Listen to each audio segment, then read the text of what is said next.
اعوذ باللہ من الشیطان الرجیم بسم اللہ الرحمن الرحیم۔ آغاز عمل از نام خدا جو مہر ہما جو رحم ہما، سل اور مدح توصیف و ثنا زیبا ہے تجھے اے صلی اللہ۔ یاران خوش خیال و عزیزان محترم، السلام علیکم ورحمۃ اللہ وبرکاتہ۔ جیسا کہ ابتداً یہ عرض کیا گیا تھا کہ جس قمری مہینے میں جس اللہ کے ولی کا عرس اور یوم وصال آئے گا، اس کی بارگاہ میں ہدیہ عقیدت و محبت بھی ہم پیش کرتے چلیں گے۔ اور اس حوالے سے حضرت سیدنا و مولانا شیخ عبدالقادر جیلانی غوث سمدانی رضی اللہ تعالی عنہ اور حضرت خواجہ نظام الدین اولیاء محبوب الہی زری زربفت و زربانی رضی اللہ تعالی عنہ کی بارگاہ عظمت نشان میں ہم اپنی حاضری اور ہدیہ عقیدت و محبت پیش کر چکے ہیں۔ آج ہماری نیاز مندانہ اور غلامانہ حاضری تصوف و طریقت کی کشور عظیم و بے مثال کے سلطان حضرت خواجہ خواجگان حضرت خواجہ سیدنا ابراہیم ابن ادہم بلخی رضی اللہ تعالی عنہ کی بارگاہ بے کس پناہ میں عقیدتوں سے سرشار بادب حاضری کی سعادت سے مشرف ہو رہے ہیں، کیونکہ آج آپ کا یوم وصال و عرس 28 جمادی الاول سن 662 ہجری ہے۔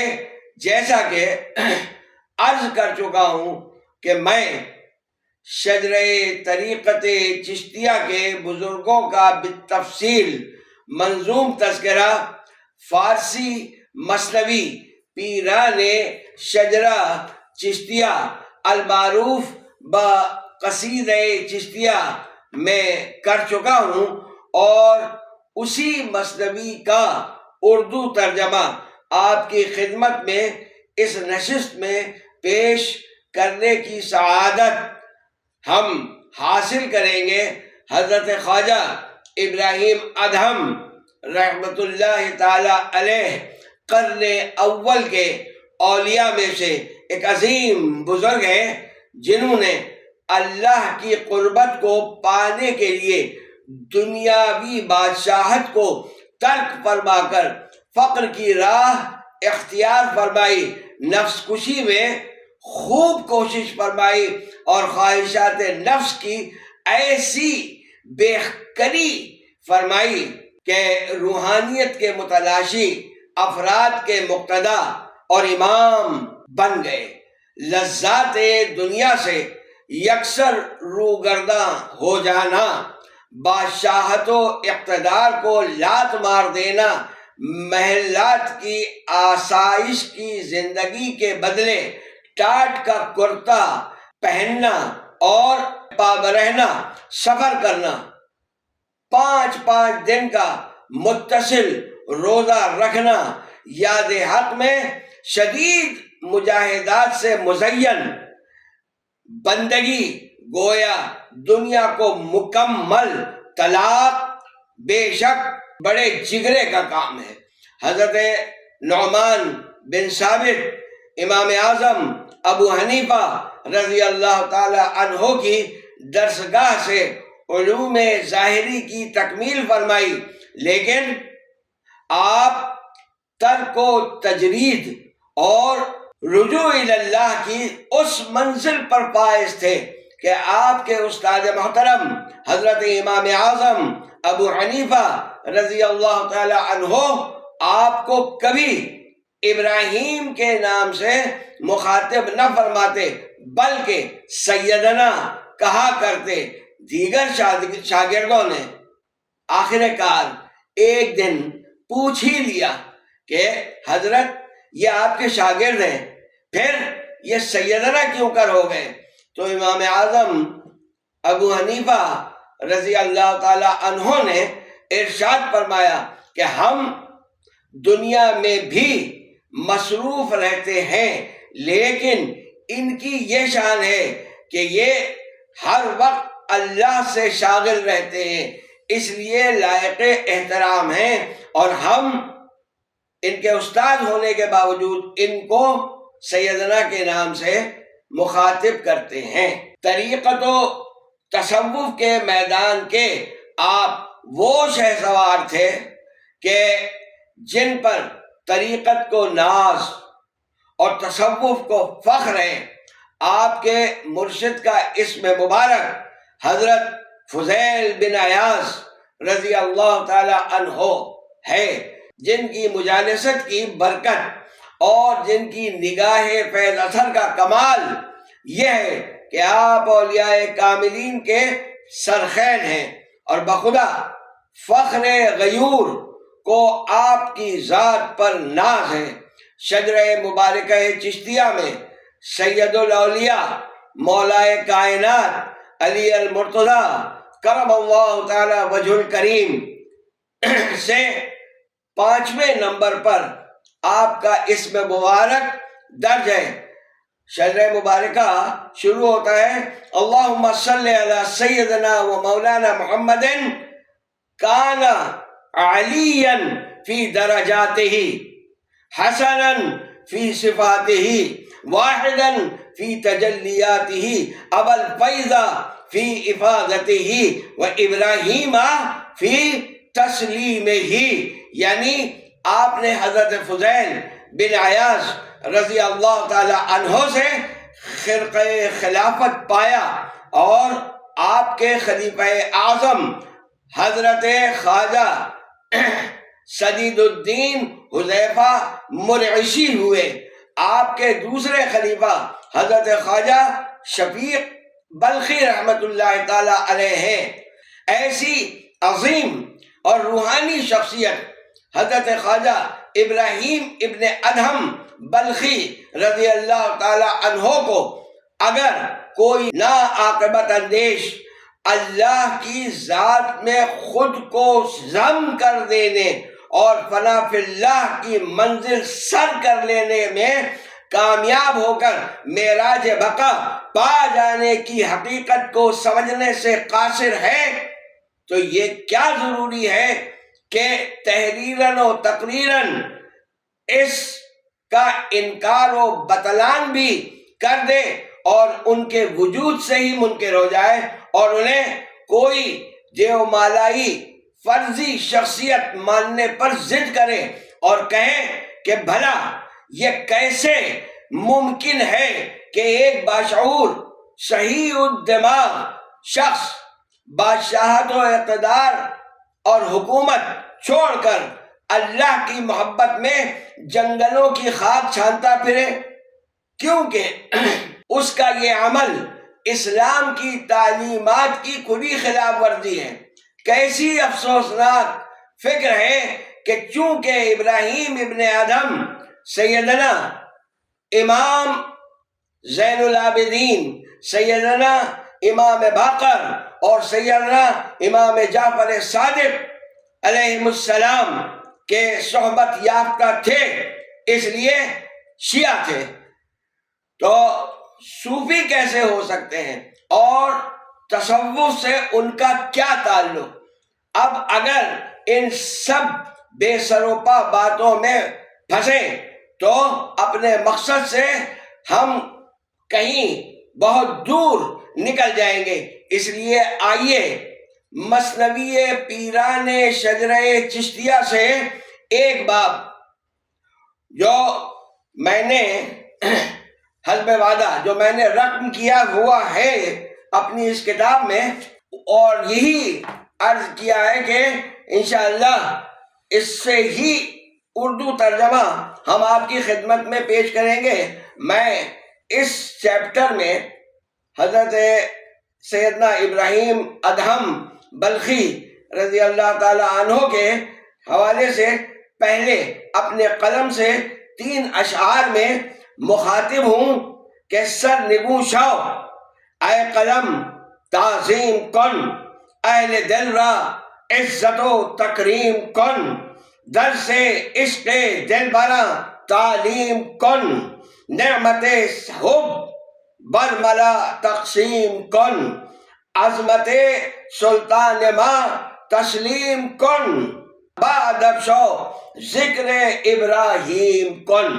اس کے بعد میں نے 5 اشعار اس میں عقیدت و محبت کے سلام کے حضرت کی خدمت میں پیش کیے ہیں، جن کو یہاں میں صرف نظر کروں گا، چھوڑ دوں گا، کیونکہ اگر اس کو کیا جائے تو کافی طولانی گفتگو ہو جائے گی۔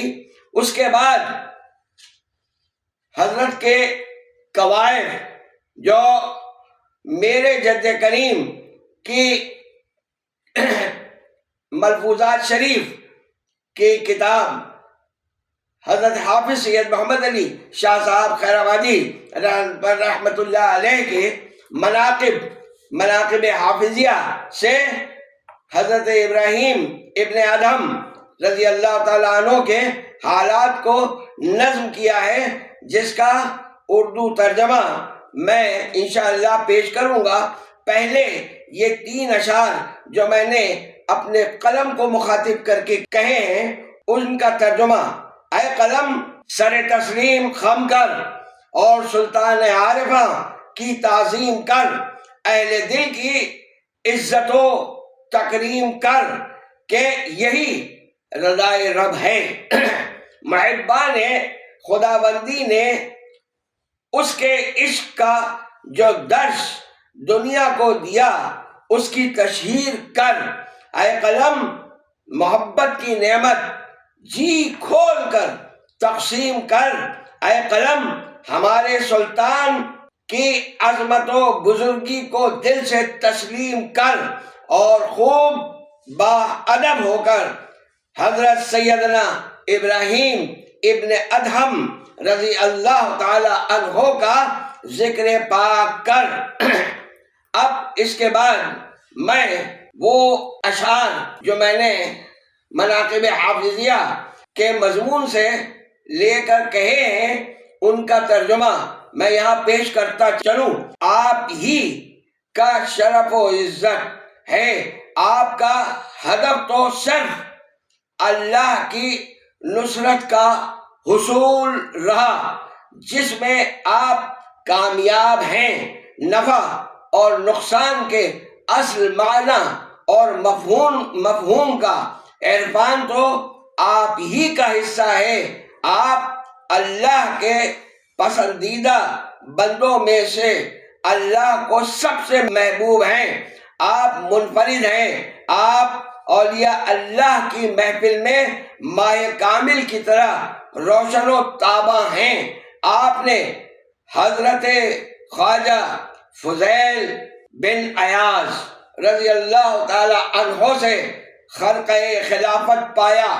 آپ اپنے مرشد پاک کے زہد و تقوی اور ولایت کے وارث اور ان کے خلیفہ اعظم ہیں۔ آپ کے شیخ کریم نے آپ کو بنایا، سنوارا، پروان چڑھایا اور خوب سجایا بنایا۔ اس خلافت کے علاوہ آپ کو دوسری خلافت شیخ منصور سے بھی ملی، جو کہ ولی کامل ہیں۔ تیسری خلافت جو آپ کے حصے میں آئی وہ شیخ عمران موسیٰ راعی رضی اللہ تعالی عنہ سے ملی، اور چوتھی باطنی خلافت آپ کو عاشق رسول یعنی حضرت اویس قرنی رضی اللہ تعالی عنہ سے ملی، اور حضرت اویس قرنی پر سرکار دو عالم صلی اللہ تعالی علیہ وآلہ وسلم کی مہربانیاں سب پر واضح ہیں۔ آپ تو حضور کے دریائے کرم میں غوطہ زن ہیں، آسمان معرفت کے شمس و قمر کی پہچان کروانے والے آپ ہی تو بالغ نظر ہیں۔ چونکہ چار جانب سے آپ کو چار خلافتیں میسر آئیں، اس لیے آپ ہمارے مقتدی اور رہبر کامل ہیں۔ بے شک آپ صاحب کشف و کرامت شخصیت کے مالک ہیں، کائنات پر آپ کا اقتدار مسلم ہے، آپ ولایت کے عظیم مقامات کے مالک ہیں اور یہ تمام اولیاء کو معلوم ہے۔ سچ تو یہ ہے کہ میں ایسا پختہ کار شاعر و ادیب تو نہیں کہ آپ کی کرامات کے دفتر کو ضابطۂ تحریر میں لا سکوں۔ آپ سے تو ہر سانس میں ہزاروں کرامات کا ظہور ہوتا رہا ہے، لیکن حصول برکت کے لیے صرف دو کرامات کے ذکر پر اکتفا کر رہا ہوں۔ پہلی یہ کہ اس شہنشاہ اقلیم معرفت کی یہ عادت شریفہ تھی کہ آپ روزانہ جنگل تشریف لے جاتے اور جنگل سے ایندھن کے لیے خشک لکڑیاں کاٹ کر گٹھر لاد کر لاتے اور اپنے شہر کے بازار میں فروخت فرما دیتے۔ جو ملتا اس میں سے نصف خیرات کر دیا کرتے اور باقی سے اپنے کھانے کا بندوبست فرماتے۔ ایک روز ایک عاشرہ نے پہچان لیا اور اس حالت پر افسوس کا اظہار کیا کہ بادشاہی چھوڑنے اور فقیری اختیار کرنے پر ملامت کی تو آپ پر خاص کیفیت طاری ہو گئی۔ اس کیفیت کے عالم میں اس شخص کی طرف محبت بھری نگاہ ڈالی اور اپنا دست کرامت اس لکڑی کے ڈھیر پر رکھ دیا۔ مان خشک لکڑیاں اصلی کھرے سونے کی شکل میں بدل گئی۔ یہ آپ کے ہاتھ کی برکت تھی۔ آپ نے وہ سارا گٹھر جو سونا بن گیا تھا اس شخص کو دے دیا۔ وہ شخص آپ کے قدموں میں گر پڑا اور بوسہ دیا۔ آپ نے اس سے فرمایا کہ اے میرے محب، اے میرے چاہنے والے، تو نے اپنی نصیحت کا انجام دیکھ لیا کہ بلخ کی حکومت کے ذکر کی نحوست سے میری آج کی روزی ضائع ہو گئی اور میرا روزہ تلخ ہو گیا۔ ہمارے سلطان کی دوسری کرامت یہ ہے جو ہمارے ایمان کی تقویت کا ذریعہ اور سبب ہے کہ ایک دن آپ اپنے رفقا کے ساتھ جبل ابو قبیس پر جلوہ افروز تھے اور باتیں ہو رہی تھیں۔ موضوع سخن یہ تھا کہ اللہ کے مقبول بندوں کا اختیار کس حد تک ہے۔ گفتگو از حد علمی تھی کہ جس میں بے اصل باتوں کا کوئی دخل نہیں تھا۔ دوران گفتگو آپ نے فرمایا، ہزاروں مثالوں میں سے ہم ایک مثال یہ دیتے ہیں کہ اگر یہ مقبلان بارگاہ خداوندی کسی پہاڑ کو یہ حکم دے کہ روانہ ہو جا اور یہاں سے چل پڑ، تو یقیناً وہ پہاڑ فوراً چل پڑے گا، کیونکہ اللہ کے مقبول بندے کے حکم پر حرکت کرنا پہاڑ پر واجب ہو جائے گا۔ جبل ابو قبیس نے جو ہی یہ ارشاد عالی سنا فوراً حرکت میں آ گیا اور چل پڑا۔ حضرت ابراہیم ابن ادہم رضی اللہ تعالی عنہ نے ارشاد فرمایا کہ اے پہاڑ ٹھہر جا، بس کر، ہم نے تو یہ بات صرف مثال کے طور پر کہی تھی، نہ کہ تجھ کو جڑ سے اکھاڑنے کے لیے۔ آپ نے 102 سال کی عمر مبارک پائی۔ آپ کا مزار مبارک شام میں مرجع خلائق ہے۔ جمادی الاول کی 28ویں تاریخ تھی جب آپ کے عاشقوں کی روحیں گھائل ہو گئیں۔ آپ کی رحلت و وصال کا سال 262 ہجری ہے۔ بے شک یہ سال غم اور رنج اور اندوہ اور خرابی کا سال ثابت ہوا۔ وَمَا عَلَيْنَا إِلَّا الْبَلَاغُ الْمُبِينُ۔ آئیے اس دعا کے ساتھ فی امان اللہ کہ پروردگار عالم تمام مومنین و مومنات، مسلمین و مسلمات کو دارین میں کامیاب و کامران اور ہر طرح سے آسودہ فرمائے۔ آمین ثم آمین یا رب العالمین برحمتک یا ارحم الراحمین۔